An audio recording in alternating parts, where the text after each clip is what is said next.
Mercury just went retrograde. Venus has been retrograde. What should we learn from that? Welcome to Tarot with Trevor. So, in general, when we have a retrograde Mercury, things about communication, travel can become difficult. There can be misunderstandings. I think, generally speaking, when Mercury and Venus are retrograde together, it's almost as if we're going back to relearn some lesson that we failed to learn the first time.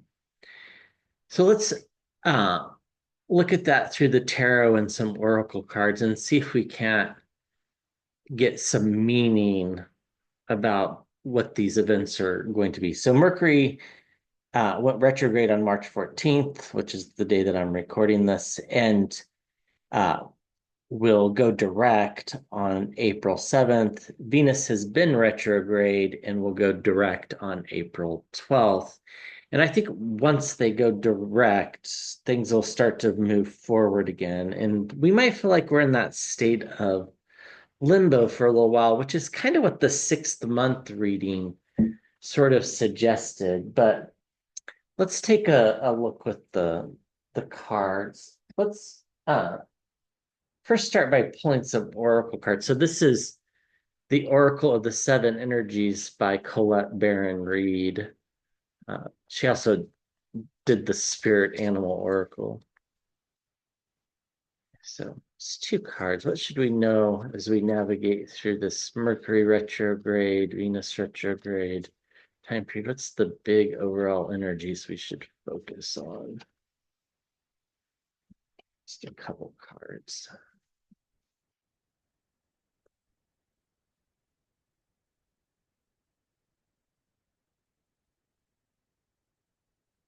Uh, Into me, I see. So a lot of self-reflection, a lot of personal discovery.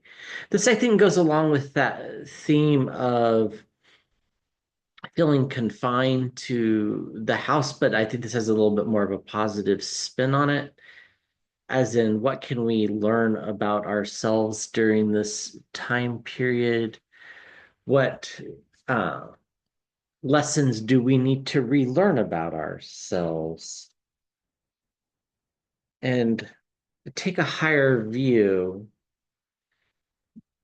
I think this is about taking just a broader look at how the world is unfolding.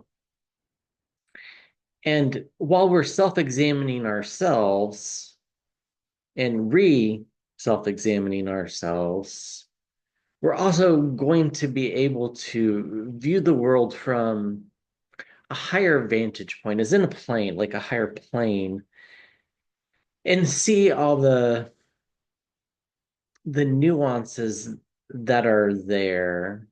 It's kind of like finding beauty in the imperfection of things, is what it feels like. Like some of the Japanese ceramics are known for the beauty of their imperfections. And I think that's what this time period is going to be about, because I think there's going to be a lot of imperfections going on globally. And for us to be able to find some meaning and some joy in that, I think we're going to have to accept those imperfections and view them a little bit more in the vein of imperfections have their beauty too, because perhaps the imperfections themselves are aren't where the beauty lies, but what they cause to happen next is. um that would be a good way to a good analogy. It's like if you take a piece of pottery and you drop it, it would break, right?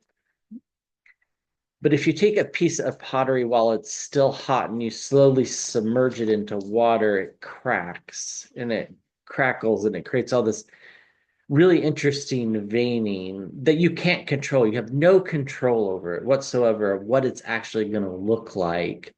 It's going to come out with this kind of crackled look. And in that, there's beauty, yet you have zero control over it. And I think that's kind of the message for the next month, and particularly, during this Mercury retrograde period, as in we have very little control over the world in general, but that doesn't mean that there's not beauty to be found or good times to be had. It just might feel that there is. Okay, so let's ask the tarot. What should we be learning during this Mercury Venus retrograde period?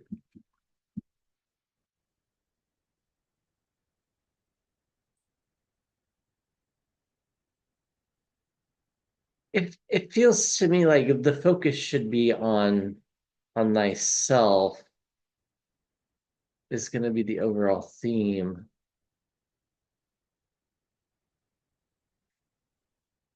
And the expression of if you're not healthy, you can't help anyone else. So you need to keep yourself healthy above all. I'm also kind of getting the sense that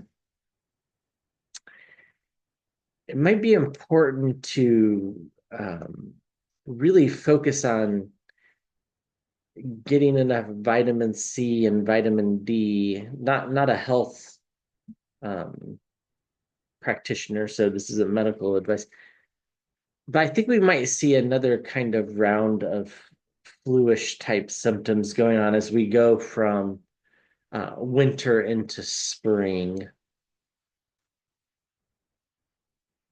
Yeah, there's kind of like an internal conflict that needs to be resolved for some of us. This might not apply to everybody, but it's kind of like, should I be happy when there's so much suffering in the world? Should I be able to find joy when I know there are people that are really struggling? And that's kind of an internal conflict. But again, we need to take care of ourselves before we can worry about taking care of others. The challenge here is going to be communication, which is normal during a Mercury retrograde, in particular communications with perhaps significant others.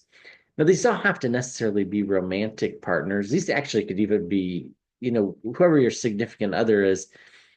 It's like, in our house, we have a 19-year-old cat. Uh, had him since he was a kitten. Sometimes he gets really back talky, he just meow, meow, meow.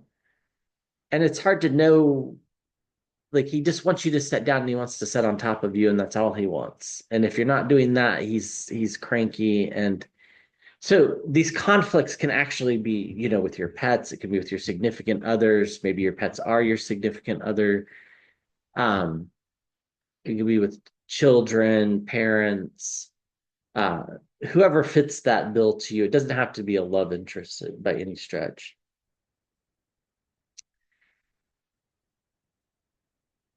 And then there's sort of an anticipatory wait for the ending of this cycle. Like we're waiting for it to come to an end. The Ten of Swords represents an end of a very dark cycle. And a long time ago, someone said this to me, and I don't remember hearing who it was, and I don't think it was necessarily an original saying, but it's like if you're always, if Tuesday's here and you're thinking, oh, I can't wait till Friday, I can't wait for the weekend, or I can't wait for Christmas, I can't wait for the 4th of July, I can't wait for summer, you're basically wishing your days away. So in the subconscious, we're waiting for this dark cycle to come to an end, or what we're perceiving as a dark cycle to come to an end. But we need to be aware that life is going forward while we're waiting for this to happen. And if we're just constantly obsessed with this cycle to end, we're just essentially wishing our days away. Our days are very limited. So, um, in the past, we get some sort of message that's staying with us. Now, this could apply in a variety of different ways depending upon your circumstances. What immediately pops in to my mind is some of those harsher messages that we received as children that maybe just stick with us. Like, you know, for the longest time as an adult, I really thought I was lazy because that was what was instilled in me as a child. Um, but the truth is, I have a full-time job. I do this on the side. I do house cleansings. I uh, do private tarot readings for people. I don't think lazy is probably the right word for me, but if I take a day to myself, I will get that message coming back that was ingrained in me as a child that I'm lazy. I think that's what this is about. It's about these negative messages coming back into our minds that probably aren't the truth. They probably really don't apply. In the sky, we get the Seven of Swords. This is could be a self-pity type of feeling, a self-pity vibe. The Seven of Swords in a general tarot reading is about deceit, deception, thievery. See the guys walking away with the swords. Two are left behind. This could be a feeling of wanting to do things under the radar, to do things stealthily. If you're worried about, for example, if you have a job, but you're thinking about getting another job, you might start applying for jobs while you still have a job. And you're doing that kind of under the radar. Like you don't really want people to know you're doing that. And that's perfectly fine. It's probably the healthy approach in this particular economy to switch jobs is to get a job before you switch. But that's just an example and an analogy. It could apply in a variety of different ways. Maybe perhaps, I think for some of you, you might be a little bit older and perhaps you have a little, I'm getting this, if it applies, great. If it doesn't, it's for somebody else. Maybe you have a love interest on the side that maybe your adult children don't know about and you feel kind of like you're sneaking around. That could be exciting. Um, but it's that kind of feeling, like you feel like you're doing something wrong even though you're not. It's just that sneaky type feeling.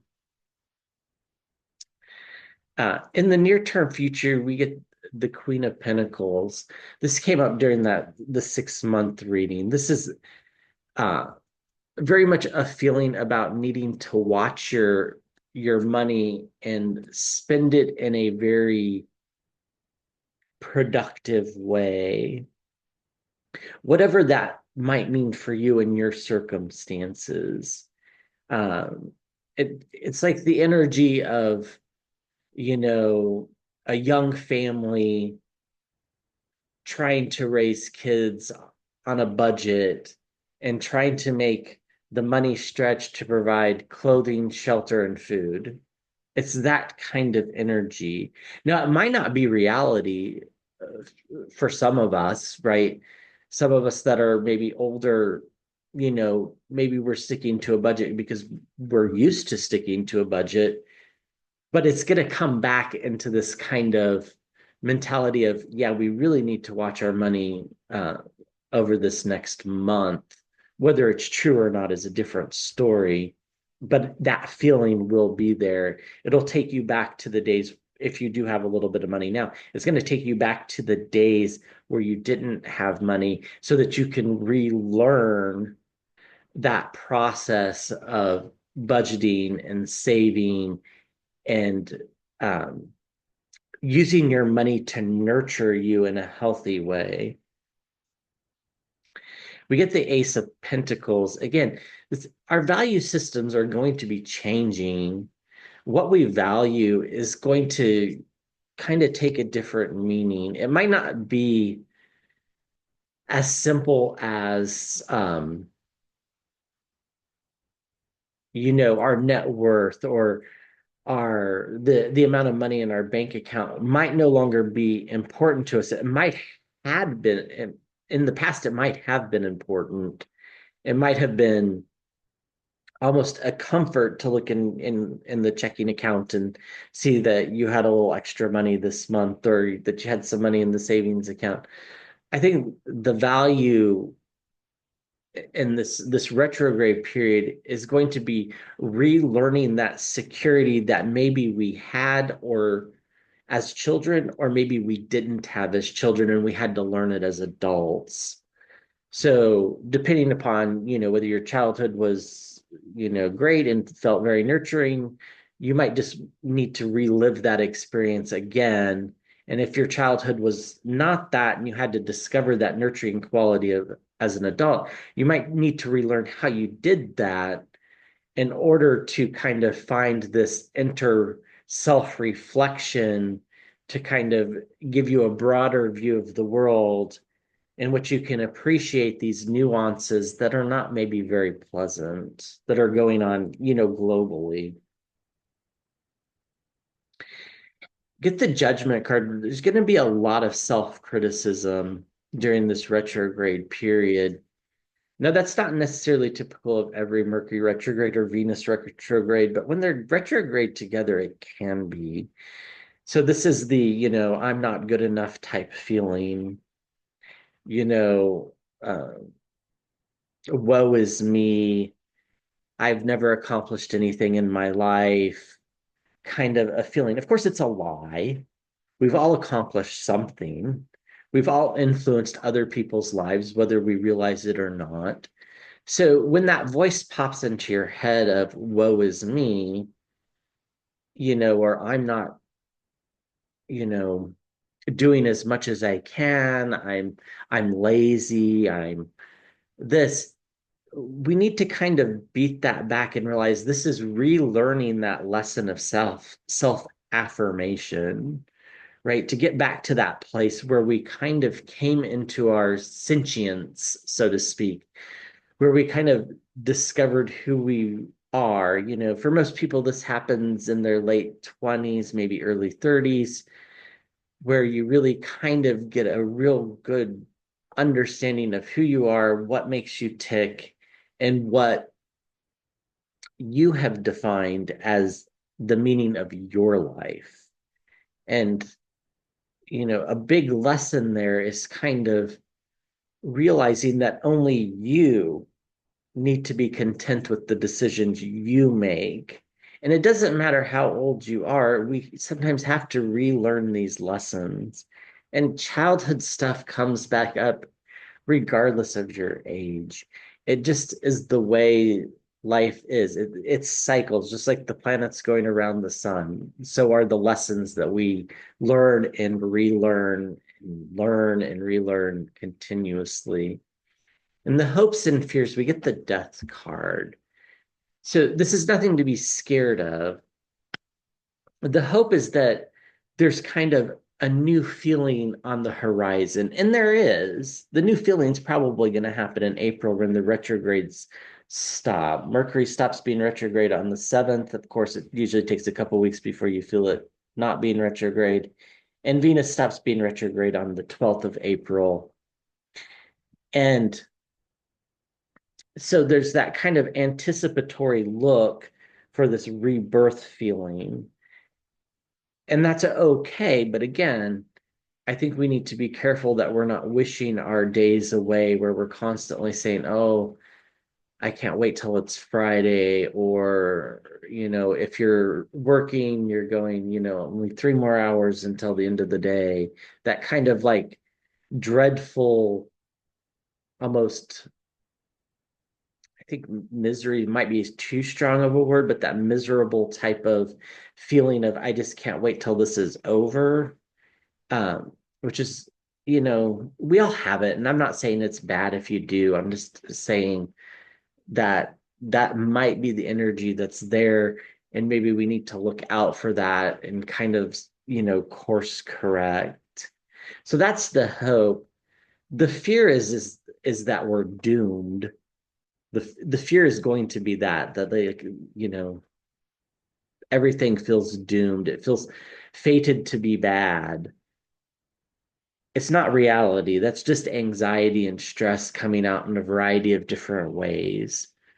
So it's kind of like if you're not eating well and you're hungry and you kind of get angry and you might say something that you don't really mean to somebody. It's kind of like that, but it's internal. That doesn't mean that these things can't come out external too. So I do think we should watch our words because it is a Mercury retrograde, which means communications can get confused. So I think we need to be a little bit careful with our outside words, but I think our inside words are the bigger focus during this period.